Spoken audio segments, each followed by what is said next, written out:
सुप्रभात दोस्तों, मैं आज आप सभी के लिए लेके आया हूँ 11 फरवरी 2022 ईस्वी का करंट अफेयर्स।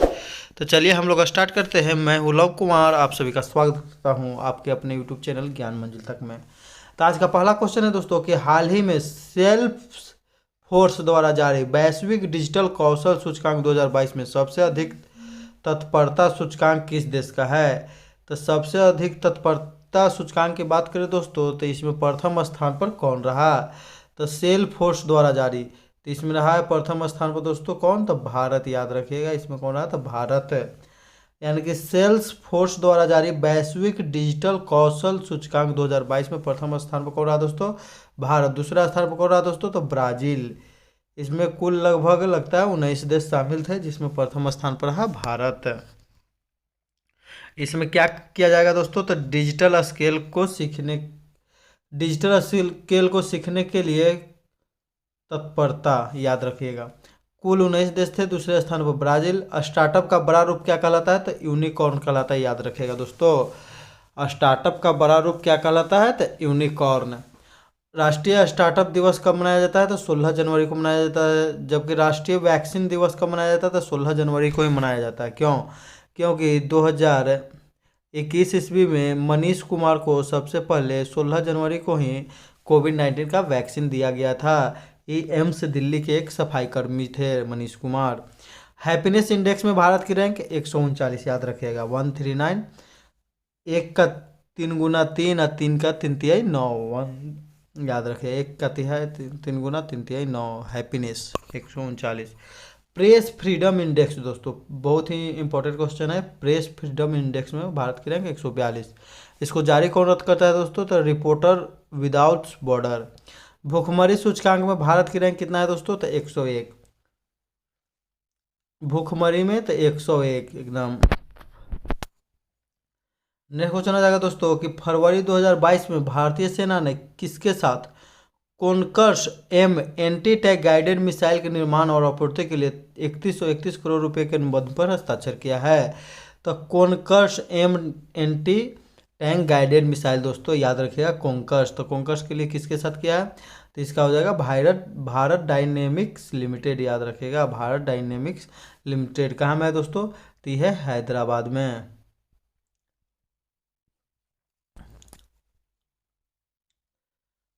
इसकी आपूर्ति जो है 3 वर्ष में की जाएगी। भारत डायनेमिक्स लिमिटेड की स्थापना हैदराबाद में किया गया था।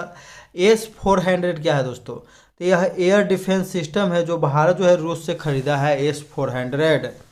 नाग क्या है दोस्तों, अमेरिका जो है इस पर S-400 खरीदने पर भी नाराजगी जता रहा था, लेकिन क्या होगा, अरे भारत को चाहिए। नाग एंटी टैंक गाइडेड मिसाइल भी है, नाग याद रखिएगा। इंद्रजाल क्या है दोस्तों, तो ड्रोन डिफेंस सिस्टम। इंद्रजाल को किसने बनाया दोस्तों, तो ग्रीन रोबोटिक्स। याद रखिएगा green robotics. Indrajaal drone defence system यह स्वदेश निर्मित है दोस्तों। जिरकॉन मिसाइल क्या है, तो हाइपरसोनिक मिसाइल है जिसका सफल परीक्षण किस देश ने किया है, तो हाइपरसोनिक रूस। ब्रह्मोस जो है सुपरसोनिक मिसाइल है जो भारत और रूस ने मिलकर बनाया है। प्रलय मिसाइल का हाल ही में सफल परीक्षण किया गया है दोस्तों, तो यह सतह से सतह पर मार करेगा। तो प्रलय जो होता है दोस्तों, तो प्रलय तो सतह पर ही होता है, तो ये सतह से सतह पर मार करेगा दोस्तों प्रलय। इसरो, तो इसरो की बात करें तो इसरो का फुल फॉर्म होता है दोस्तों इंडियन स्पेस रिसर्च ऑर्गेनाइजेशन। इसकी स्थापना 1969 ईस्वी में हुआ था। वर्तमान में इसके अध्यक्ष कौन है दोस्तों, तो इसके अध्यक्ष हैं एस सोमनाथ। याद रखिएगा एस सोमनाथ। इसके वर्तमान में इसरो के अध्यक्ष है एस सोमनाथ। इसरो के जो है मुख्यालय कहाँ है दोस्तों, तो बेंगलुरु। डीआरडीओ की बात करें दोस्तों, तो डीआरडीओ यानी डिफेंस रिसर्च डेवलपमेंट ऑर्गेनाइजेशन। इसकी स्थापना 1 जनवरी 1958 ईस्वी को हुआ था। इसके वर्तमान में अध्यक्ष कौन है, तो जी सतीश रेड्डी। डीआरडीओ 2DG दवा बनाया है कोरोना के लिए। याद रखिएगा 2DG पाउडर दवा बनाया है कोरोना के लिए 2DG। अंतरिक्ष में जाने वाले प्रथम भारतीय कौन थे दोस्तों, तो राकेश शर्मा। राकेश शर्मा जब अंतरिक्ष में गए थे तो इंदिरा गांधी यहाँ से टेलीफोन पर बात की थी, तो पूछी थी इंदिरा गांधी कि भारत कैसा दिखता है, तो राकेश शर्मा का जवाब था सारे जहां से अच्छा। अगला क्वेश्चन हो जाएगा दोस्तों कि फिनटेक ओपन समिति का संबंध है। तो फिनटेक यानी कि फाइनेंशियल टेक्नोलॉजी, तो इसका संबंध किससे है दोस्तों? तो ये नीति आयोग, याद रखिएगा नीति आयोग है, ये नीति आयोग भारत का जो है नीति आयोग है उससे संबंधित है दोस्तों, याद रखिएगा। तब फाइनेंशियल टेक्नोलॉजी उद्देश्य जो है स्टार्टअप में निवेश के लिए एक ओपन मंच जो है तैयार करना, ये नीति आयोग के द्वारा लॉन्च किया गया है। नीति आयोग के उपाध्यक्ष कौन है दोस्तों? तो राजीव कुमार है। इसका उद्घाटन अश्विनी वैष्णव के द्वारा किया गया। अश्विनी वैष्णव कौन है दोस्तों? तो सूचना एवं संचार एवं इलेक्ट्रॉनिक मंत्री है अश्विनी वैष्णव, रेलवे मंत्री भी है अश्विनी वैष्णव।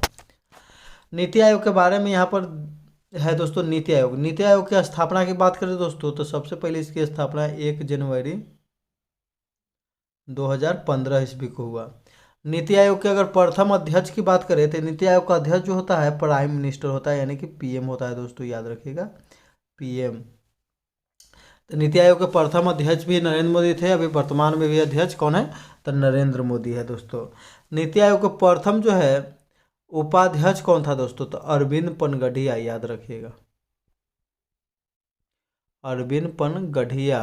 और जबकि नीति आयोग के प्रथम जो है सीईओ कौन थे? तो सिंधु श्री खुल्लर, याद रखिएगा।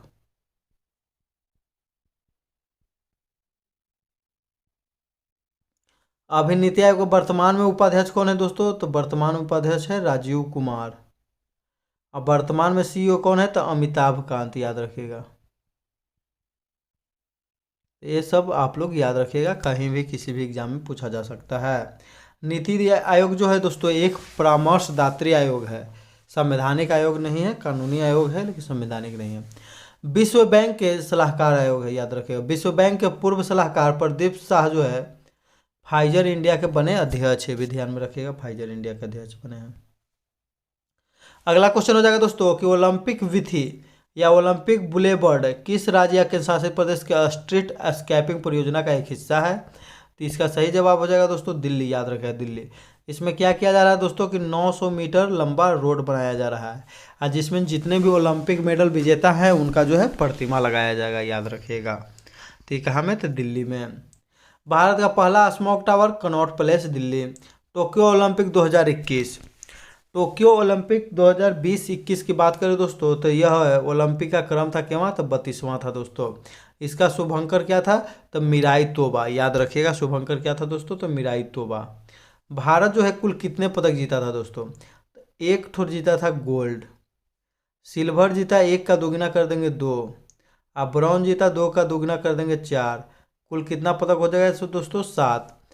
तो याद रखिए 1 का दोगुना 2, 2 का दोगुना 4, 4 का दोगुना 8, 48, 4 का दोगुना 8। रैंक कितना था भारत का दोस्तों? तो 48, याद रखिएगा। गोल्ड मेडल कौन जीता था दोस्तों? तो नीरज चोपड़ा।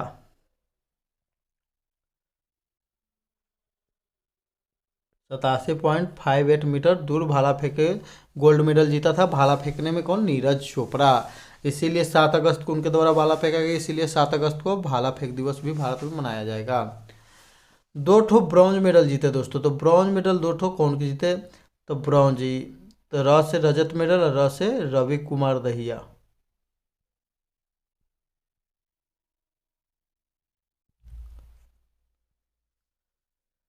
एगो जीती थी लॉलिना बोरगेहेन, लॉलिना बोरगेहेन जीती थी बॉक्सिंग में, जबकि रवि कुमार दहिया कुश्ती में जीता था दोस्तों। और 4 ठो जीते थे क्या? तो 4 ठो जीते थे लोग क्या? तो bronze medal. Silver medal Ravi Kumar Dahiya और मीराबाई चानू जीती थी दोस्तों। सिल्वर मेडल जो है 2 को जीता था, सिल्वर मेडल मीराबाई चानू भारत के लिए सबसे पहला पदक, और रवि कुमार दहिया, याद रखिएगा। ब्रॉन्ज मेडल 4 को जीते थे, तो ब्रॉन्ज मेडल लॉलिना बोरगेहेन जो कि असम के है, लॉलिना बोरगेहेन, याद रखिएगा। एगो हॉकी टीम जीती थी, हॉकी टीम जर्मनी को हराकर 41 साल बाद कोई ओलंपिक में पदक जीता था, याद रखिएगा। एगो पीवी सिंधु, एगो बजरंग पुनिया, याद रखिएगा दोस्तों। ये चारों लोग क्या जीते थे? तो ये लोग जीते थे क्या? तो आपको ब्रॉन्ज मेडल 4 गो मीराबाई चानू और रवि कुमार दहिया जीता रजत पदक, जबकि गोल्ड मेडल जीता नीरज चोपड़ा ने, याद रखिएगा। आगे देखते हैं दोस्तों कि वंदना कटारिया जो दोस्तों तो भारतीय महिला हॉकी टीम की एक खिलाड़ी थी वंदना कटारिया, जिन्होंने हैट्रिक गर्ल के नाम से प्रसिद्ध हुई। क्यों? दक्षिण अफ्रीका के खिलाफ प्रमुख मैच में हैट्रिक गोल की थी, याद रखिएगा। Tokyo para Olympic 2020-21। तो टोक्यो पैरा ओलंपिक में जो है भारत ने कुल कितने पदक जीते थे दोस्तों? 19। 5 गो जीता था गोल्ड, 8 गो जीता था सिल्वर और 6 गो जीता था ब्रॉन्ज, याद रखिएगा दोस्तों। तो टोक्यो पैरा पैरा ओलंपिक में स्वर्ण पदक जीतने वाली प्रथम महिला खिलाड़ी कौन बन गई है दोस्तों? तो ये अवनी लखेरा, याद रखिएगा, अवनी लखेरा। बहुत ही very very important question. Bihar के एक व्यक्ति जीते थे प्रमोद भगत बैडमिंटन में गोल्ड मेडल, याद रखिएगा दोस्तों, प्रमोद भगत। अगला क्वेश्चन हो जाएगा दोस्तों कि 14 फरवरी 2022 को भारतीय अंतरिक्ष अनुसंधान संगठन यानी कि इसरो ने वर्ष 2022 का पहला उपग्रह EOS-04 किस प्रक्षेपण यान से लॉन्च करेगा? तो 14 फरवरी को लॉन्च करेगा दोस्तों। EOS की बात करें तो अर्थ ऑब्जर्वेशन, याद रखिएगा, अर्थ ऑब्जर्वेशन ये 4 लॉन्च करेगा। तो किसी यान से लॉन्च करेगा? तो इसका सही जवाब हो जाएगा दोस्तों PSLV-C52, याद रखिएगा, PSLV-C52।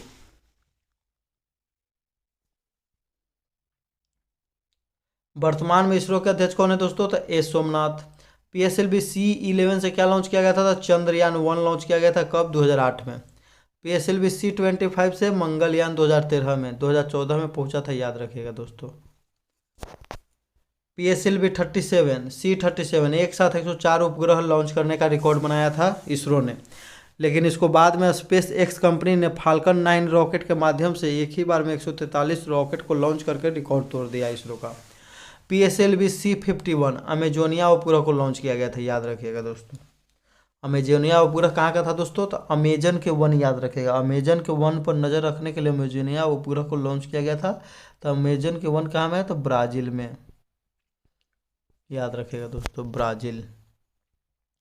नेक्स्ट क्वेश्चन हो जाएगा दोस्तों कि हाल ही में कहाँ पर दुनिया का सबसे बड़ा इग्लू कैफे खोला गया है? तो इग्लू कैफे की बात करें दोस्तों तो हाल ही में खोला गया है। तो इसका सही जवाब हो जाएगा गुलमर्ग, जम्मू कश्मीर, याद रखिएगा, गुलमर्ग जम्मू कश्मीर। तो इग्लू क्या होता है दोस्तों? तो एस्किमो जनजाति एगो पाई जाती है, उसको जो है बर्फ़ से ढका हुआ घर बनाया जाता है रहने के लिए। तो बर्फ़ से जो ढका रहता है उसी को इग्लू कहा जाता है दोस्तों, याद रखिएगा। एस्किमो जनजाति के जो बर्फ के घर होते हैं उन्हें इग्लू कहा जाता है। हेराथ पर्व कहाँ मनाया जाता है दोस्तों? तो जम्मू कश्मीर में। दाचीग्राम राष्ट्रीय उद्यान कहाँ है? जम्मू कश्मीर में। कंचोथ फेस्टिवल जम्मू कश्मीर में, एक तरह का करवा चौथ है, याद रखिएगा, क से करवा चौथ, क से कंचोथ। थाई पुसम त्यौहार तमिलनाडु में, याद रखिएगा। हरेली त्यौहार छत्तीसगढ़ में, हरेली त्यौहार छत्तीसगढ़ में, जबकि मकर बिलक्कू त्यौहार केरल में, याद रखिएगा। सबरीमला मंदिर में मकर संक्रांति के दिन मकर बिलक्कू त्यौहार। हरेला त्यौहार उत्तराखंड में, हरेली छत्तीसगढ़। तानसेन महोत्सव मध्य प्रदेश, ग्वालियर, ग्वालियर में ही इनका मकबरा भी है। बथुकम्मा त्यौहार दोस्तों, तो बथुकम्मा तेलंगाना। धानु यात्रा ओडिशा। पुष्कर महोत्सव जम्मू कश्मीर, जबकि पुष्कर मेला कहाँ लगता है? तो राजस्थान के पुष्कर नामक स्थान पर है। अगला क्वेश्चन हो जाएगा दोस्तों कि 14 से 18 फरवरी 2022 के मध्य भारतीय रिजर्व बैंक द्वारा वित्तीय साक्षरता सप्ताह मनाया जाएगा। इस वर्ष की थीम क्या है? तो इस वर्ष की थीम की बात करें दोस्तों तो इस वर्ष का थीम हो जाएगा गो डिजिटल गो सिक्योर, याद रखिएगा, गो डिजिटल, जाइए डिजिटली रूप से उपयोग कीजिए, अब गो सिक्योर भी रहिए। तो याद रखिएगा भारतीय रिजर्व बैंक के द्वारा मनाया जा रहा है। क्या मनाया जा रहा है? तो वित्तीय साक्षरता सप्ताह। उद्देश्य वित्तीय साक्षरता को बढ़ावा देना और साइबर अटैक को रोकना। आरबीआई की स्थापना हिंटल यंग आयोग यानी कि शाही आयोग की सिफारिश पर 1934 ईस्वी के एक्ट के तहत 1935 ईस्वी में स्थापना हुआ। राष्ट्रीयकरण आरबीआई का 1949 में होता है। आरबीआई के प्रथम गवर्नर की बात करें दोस्तों तो ओसबोर्न स्मिथ। प्रथम भारतीय गवर्नर सीडी देशमुख। अब भारत जब स्वतंत्र हुआ उस समय भी गवर्नर कौन थे? तो सीडी देशमुख ही थे दोस्तों, याद रखिएगा। अभी वर्तमान में रिजर्व बैंक ऑफ इंडिया के वर्तमान में गवर्नर कौन है? तो शक्तिकांत दास, जो कि 25वें नंबर के हैं। अगर आरबीआई का मुख्यालय की बात करें दोस्तों तो रिजर्व बैंक ऑफ इंडिया अधिकतर बैंक में जितना में लगता है वो सबका मुंबई हो जाता है दोस्तों मुख्यालय। अगला क्वेश्चन हो जाएगा दोस्तों कि केंद्रीय बजट 2022-23 में प्रस्तावित की गई पर्वतमाला योजना का नोडल मंत्रालय क्या है? तो यानी कि पर्वतमाला योजना का जो है नोडल मंत्रालय क्या है? तो पर्वतमाला योजना क्या है दोस्तों? तो मान लीजिए ये पर्वत है, तो ये पर्वत पर जो है दोस्तों घूमने के लिए, पर्यटन को बढ़ावा देने के लिए यहाँ से यहाँ पर रस्सी रोपवे का उपयोग किया गया, यहाँ से यहाँ तक रोपवे। तो इसी प्रकार से रोपवे का इस्तेमाल, यही पर्वतमाला योजना हो गया दोस्तों। तो ये हो जाएगा सड़क परिवहन और राजमार्ग मंत्रालय, याद रखिएगा ये ऑप्शन। तो 60 किलोमीटर जो है लंबी रोपवे, जो कि 8 रोपवे प्रोजेक्ट को स्थापित किया गया है, जिससे पर्यटन बढ़ेगा। सार्वजनिक रूप से रोपवे सेवाओं का इस्तेमाल करने वाला भारत का पहला शहर कौन हो जाएगा दोस्तों? तो वाराणसी विश्व का यह तीसरा शहर है। बिहार के किस जिला में ग्लास ब्रिज लगाया गया दोस्तों? तो नालंदा जिला, राजगीर। डिवाइन ना कार्यक्रम का संबंध किससे? तो नॉर्थ ईस्ट भारत से है, नॉर्थ ईस्ट में स्थित भारतीय राज्यों से है दोस्तों। Medicine from the sky project कौन लॉन्च किया है? तो कौन राज्य? तो इसका तेलंगाना। आगे देख लेते दोस्तों कुछ महत्वपूर्ण प्रश्न, याद रखिएगा कुछ महत्वपूर्ण प्रश्न, एग्जाम की दृष्टि से बहुत ही महत्वपूर्ण प्रश्न है दोस्तों। सौरव गांगुली ने दुनिया के तीसरे सबसे बड़े क्रिकेट स्टेडियम की आधारशिला कहाँ में रखा दोस्तों? तो जयपुर। अगर विश्व की सबसे बड़ा स्टेडियम की बात करें तो मोटेरा स्टेडियम, जो कि कहाँ में है? अहमदाबाद में है, जिसका नया नाम कर दिया गया नरेंद्र मोदी स्टेडियम। दूसरा सबसे बड़ा मेलबोर्न ऑस्ट्रेलिया। तीसरा हो गया जयपुर। लता मंगेशकर जी का निधन हो गया है, दादा साहब फाल्के पुरस्कार उन्हें कब दिया गया था? तो 1989, याद रखिएगा। मध्य प्रदेश सरकार ने लता मंगेशकर को पुरस्कार की घोषणा की। लता मंगेशकर पुरस्कार की घोषणा किसने किया है? तो मध्य प्रदेश सरकार ने, यानी कि वो लता मंगेशकर पुरस्कार देगा मध्य प्रदेश सरकार। हाल ही में कन्नड़ के कबीर नाम से प्रसिद्ध इब्राहिम सुतार जो है सामाजिक कार्यकर्ता थे, जिनका निधन हो गया है, याद रखिएगा। तो कन्नड़ के थे इब्राहिम सुतार। भारत प्रेस स्वतंत्रता रिपोर्ट 2021 में कौन सा राज्य या केंद्र शासित प्रदेश सूची में सबसे ऊपर रहा? तो जम्मू कश्मीर केंद्र शासित प्रदेश में, याद रखिएगा। नासा 2031 में अंतर्राष्ट्रीय अंतरिक्ष स्टेशन को सेवानिवृत्त करेगा। क्रिकेट का अंडर-19 विश्व कप 2022 जिसका आयोजन वेस्ट इंडीज में किया है, कहाँ आयोजन हुआ था दोस्तों? वेस्ट इंडीज में। विजेता टीम कौन रहा? तो भारत रहा। किसको हराकर? तो इंग्लैंड को हराकर दोस्तों, याद रखिएगा। मैन ऑफ द मैच कौन रहा था दोस्तों? तो राज बावा, जिन्होंने 4 विकेट लिया था, रन भी 30-35 को रन बनाए थे, राज बाबा। अंडर-19 टीम के भारतीय टीम के कप्तान कौन थे दोस्तों? तो ये भी याद रखिएगा, यश धुल। गणतंत्र दिवस परेड 2022 में एक जिला एक उत्पाद और काशी विश्वनाथ धाम की झांकी उत्तर प्रदेश को राष्ट्रीय सर्वश्रेष्ठ झांकी का पुरस्कार मिला। यानी कि गणतंत्र दिवस पर सर्वश्रेष्ठ झांकी का पुरस्कार किसे मिला दोस्तों? तो याद रखिएगा। गणतंत्र दिवस परेड में सेना की सीआरपीएफ टुकड़ी को सर्वश्रेष्ठ टुकड़ी का पुरस्कार मिला, याद रखिएगा, सीआरपीएफ। जेएनयू की पहली महिला वाइस चांसलर तो शांति श्री धूलीपुरी पंडित, याद रखिएगा, शांति श्री धूलीपुरी पंडित, याद रखिएगा। जेएनयू में क्या करना है दोस्तों? तो शांति स्थापित करना है। तेलंगाना राज्य के 7 गांव ने सांसद आदर्श ग्राम गांव योजना के तहत शीर्ष स्थान प्राप्त किया है। तेलंगाना सभी में भी टॉप चल रहा है दोस्तों। कोविड-19 के विरुद्ध डीएनए पर आधारित वैक्सीन लगाने वाला पहला देश कौन बन गया है दोस्तों? तो भारत। क्या नाम है? तो जाइकोव डी, याद रखिएगा, जाइकोव डी। हाल ही में आईआईटी हैदराबाद में सुजुकी इनोवेशन सेंटर की स्थापना की गई, याद रखिएगा, सुजुकी इनोवेशन सेंटर हैदराबाद में। हाल ही में गोल्डन बॉय नीरज चोपड़ा नामक किताब किसने लिखा है? तो नवदीप सिंह गिल। Golden boy Neeraj Chopra. पहला आर्टिफिशियल स्लालम कोर्स कहाँ में? तो भोपाल में। भारत की पहली बुलेट ट्रेन का पहला स्टेशन कहाँ होगा? तो सूरत में बनेगा, सूरत, याद रखिएगा। तो भारत की पहली बुलेट ट्रेन का पहला स्टेशन सूरत। दुनिया की पहली हाइड्रोजन से चलने वाली flying boat the jet launch किया गया, किसके द्वारा? तो दुबई में। आईसीसी ने किसे स्पिरिट ऑफ द क्रिकेट पुरस्कार दिया? था डेरिल मिचेल, याद रखा, डार्लिन मिचेल, जो कि न्यूजीलैंड के खिलाड़ी हैं। हाल ही में नीदरलैंड के वैज्ञानिकों ने एक नए एचआईवी स्ट्रेन का पता लगाया है, याद रखिएगा, strain, HIV strain, HIV AIDS जो फैलता है उस। बीजिंग विंटर ओलंपिक 2022 में भारत के एकमात्र खिलाड़ी कौन है जिन्होंने भारतीय ध्वजवाहक की भूमिका निभाई? तो आरिफ मोहम्मद, ये भी याद रखिएगा, बहुत ही महत्वपूर्ण क्वेश्चन है। एकमात्र खिलाड़ी जो है भाग लिया भारत की तरफ से ओलंपिक में, विंटर ओलंपिक में, बीजिंग विंटर ओलंपिक, उसका क्या नाम था? आरिफ मोहम्मद, याद रखिएगा। जनवरी 2022 में सबसे कम बेरोजगारी दर कहाँ दर्ज की गई? तो तेलंगाना। जबकि सबसे अधिक बेरोजगारी दर कहाँ में दोस्तों? तो सबसे अधिक बेरोजगारी है महाराष्ट्र, राजस्थान में। एनसीईआरटी के निर्देशक के रूप में हाल ही में किसे बनाया गया? तो दिनेश प्रसाद सकलानी। हाल ही में 2021 में भारत में व्यापार भागीदार के रूप में शीर्ष देश कौन रहा? तो सबसे अधिक व्यापार जो भागीदार रहा यूएसए यानी कि अमेरिका। यूजीसी के नए अध्यक्ष यानी कि यूनिवर्सिटी ग्रांट कमीशन, जिसका फुल फॉर्म होता है तो एम जगदीश। चंद्रयान 3 कब तक लॉन्च किया जाएगा? तो अगस्त 2022 तक है चंद्रयान 3। रक्षा मंत्रालय ने सेहत योजना के तहत दवाओं को होम डिलीवरी शुरू की। हाल ही में किसने world games athlete of the year पुरस्कार जीता है? तो पीआर श्रीजेश। याद रखिएगा दोस्तों, world games athlete of the year पुरस्कार। पिछला वीडियो में क्वेश्चन पूछा गया था दोस्तों कि एनसीईआरटी के वर्तमान में निर्देशक किन्हें बनाया गया है? तो उसका सही जवाब था दिनेश कुमार सकलानी या दिनेश प्रसाद सकलानी। याद रखिएगा दोस्तों। सही जवाब देने वाले लोग हैं श्वेता वर्मा, नीरज, नीतीश रंजन, पृथ्वीराज, अमृता कुमारी, रूपेश यादव, आयुष वर्मा, सुनीता देवी, धनंजय कुमार, KIT 2007 इत्यादि। इन सभी को मेरे तरफ से ढेरों सारी शुभकामनाएं और बधाई दोस्तों। आज के लिए आपका क्वेश्चन रहेगा जिसका आप लोग कमेंट करके जवाब दीजिएगा कि दुनिया के तीसरी सबसे बड़ा क्रिकेट स्टेडियम बनाए जाने के लिए आधारशिला किस शहर में रखा गया है? तो दुनिया का तीसरा सबसे बड़ा क्रिकेट स्टेडियम हो जाएगा। याद रखिएगा, यहाँ पर 75,000 दर्शक जो है एक साथ मैच का लुत्फ उठा सकते हैं। याद रखिएगा दोस्तों।